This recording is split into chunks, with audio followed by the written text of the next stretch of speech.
Okay.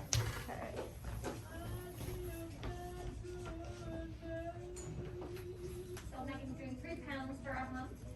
Is that what that's For throwing on the hump, yeah. Okay. And you'll make a lot of little ones. So this is the shape that we're going for when you center it. So you'll have to make into a cone. And then these little guys came off of it. I'm just gonna go ahead and center this.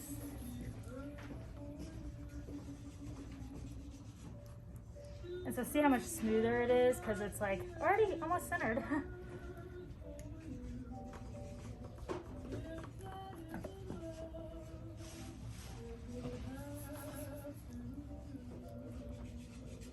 Now the nice thing with also throwing on a hump, if you keep working and you're like, oh my god, I can't get it centered all the way, that's all right, because you just need that top like 3 inches centered. The bottom doesn't have to be centered. I'm gonna pull all the way up. So don't like keep trying to get the whole mound centered, because then you start to wear out the clay if it's not centering for you. Just worry about the top part. And then when we get to the bottom, we'll keep pulling it up. And so for this part of centering, I'm squeezing with my hands and making sure they're still. Since you're sitting down, make sure they're on your elbows or on your legs.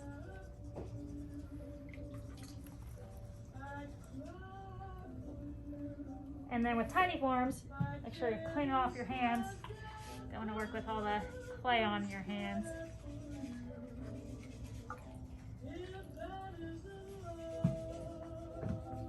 One's gonna have some nice background music. This is Carrie's station. All right, so throwing on the hump, you kind of have to make the wheel head on the hump, so you know where to, like how far to go down. So I'm just pressing down a little bit. So I'm gonna say that that's the bottom of where my foot's gonna go. That's my tiny pottery wheel.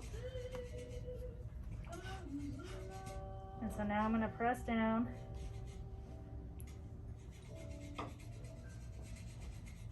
I'm holding the side,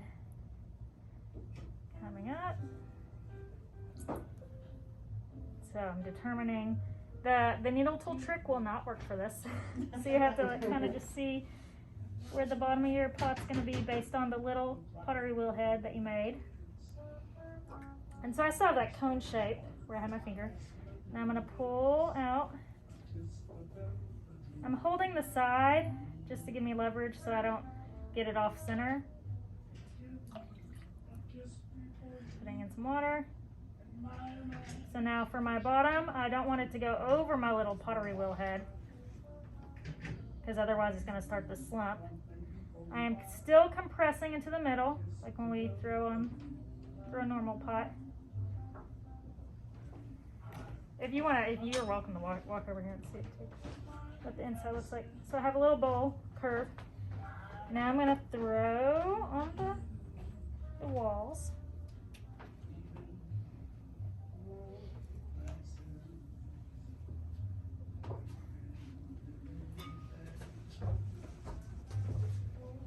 And you may not be able to use your sponge because the walls are so small. Can I peek inside the Oh, wall? yeah. Okay. Yep. Okay, that makes sense. So once you thin your walls, first step is always to thin your walls, even walls. Then you can play with the shape.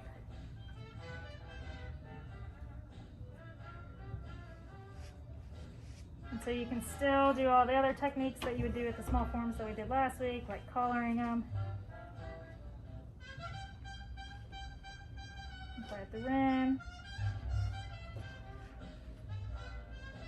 And then with your needle tool, you're going to use the needle tool to cut off the pot, as well as if your rim gets uneven, you'll also use the needle tool for that too.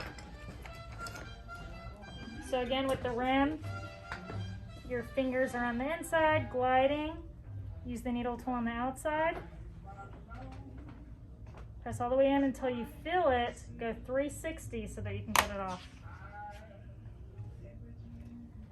And then get the water out of the middle. Smooth your pot. Now for cutting it off, you don't want to use your wire tool because you're not going to be able to cut it off level.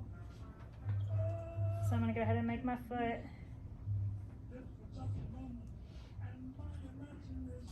Like that. Did you just do that with your finger? Yep, I'm squeezing in. Okay. Now the needle tool, this is the tricky part. Hold the needle tool, I'm gonna stab it. I'm holding the part with my left hand, making sure the needle tool goes all the way through and off. So then I have a flat bottom. And then I take it off, and now I can do it again. And you keep making all your tiny pots on the hop.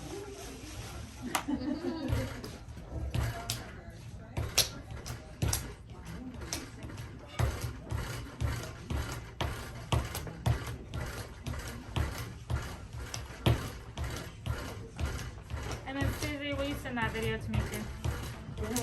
I can see it. It's not. I'll stop it so it doesn't